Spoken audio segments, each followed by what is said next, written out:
Hi guys, GB News, also known by some as Reform TV, like to put out stories that make their viewers angry about asylum seekers and refugees. So, for example, stories about asylum seekers being put in £300,000 houses or being put in 3 or 4 or 5-star hotels, stuff about them receiving PlayStations, smartphones, tablets, free food, free clothes, all of this. Now, the latest one, of course, is a taxi service, which I'll explain why asylum seekers are receiving it in just a moment. Have a listen.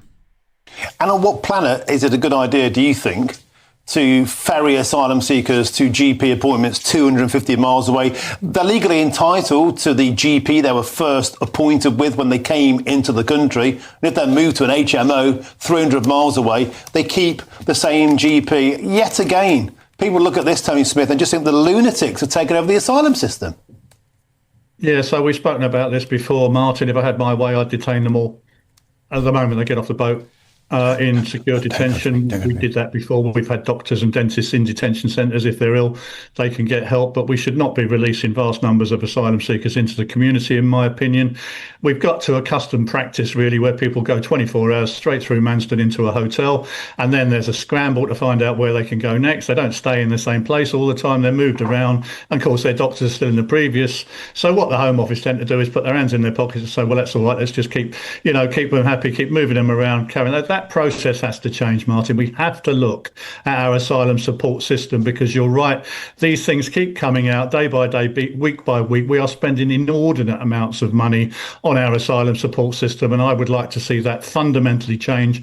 And ideally, we ought to be investing now in more immigration detention centres, so people coming here will be detained, have their cases swiftly processed, and then be removed from the territory. But I just don't see anyone talking about doing that from the mainstream political parties right now, or at least I haven't seen any evidence of government going in that direction for some time now. But I think that's what's required. We need a really radical change to the way that we initiate our asylum support systems in this country, because I think people are quite rightly getting completely fed up with it.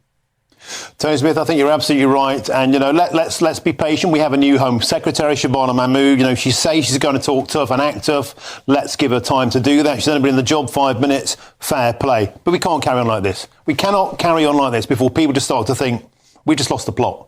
We've lost the plot as a nation. We've lost the plot in terms of who's paying for this, who's funding it. It can't carry on. Tony Smith, always a delight to get your...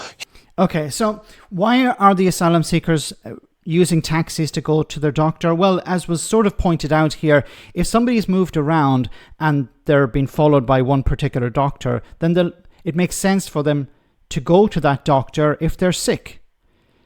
Now, I've mentioned before, and other people have mentioned before, that if you allow asylum seekers to work, then you don't need to provide all these services.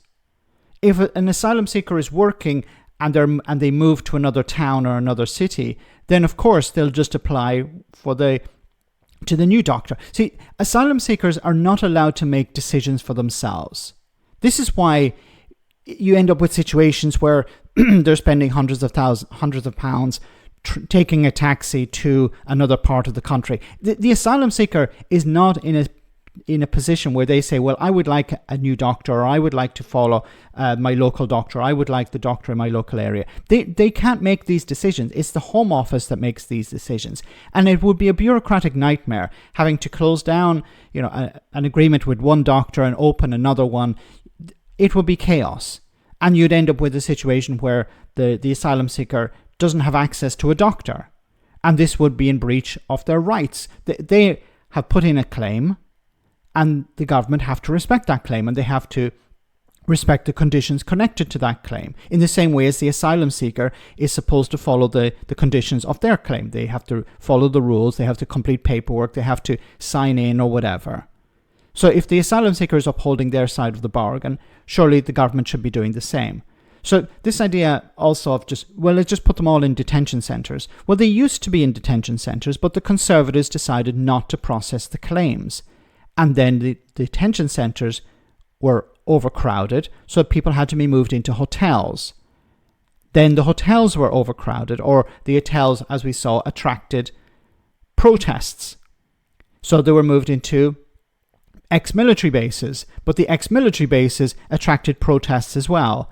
So then the idea was, let's put them in rented accommodation, but that's also something that people don't like.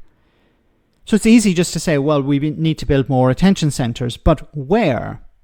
Because as soon as you put forward the idea of a detention centre, people in the area will say, we don't want it here. So if Reform UK's response to all of this is, we're going to build more detention centres, well, the question has to be asked, where are they going to be built? How much is it going to cost? What is going to be the impact on the local community? Because if you start building a detention centre, it doesn't matter if people are on the left or on the right, they will be protesting outside it. And this would be a bad look for Reform UK. What needs to happen is, of course, safe routes need to be put in place. This would stop the boats. And you need to allow asylum seekers to work, because this would take away the tension that people have towards them, the idea that they're not contributing. Let me know in the comment section, guys, what you think, and I'll see you in the next video.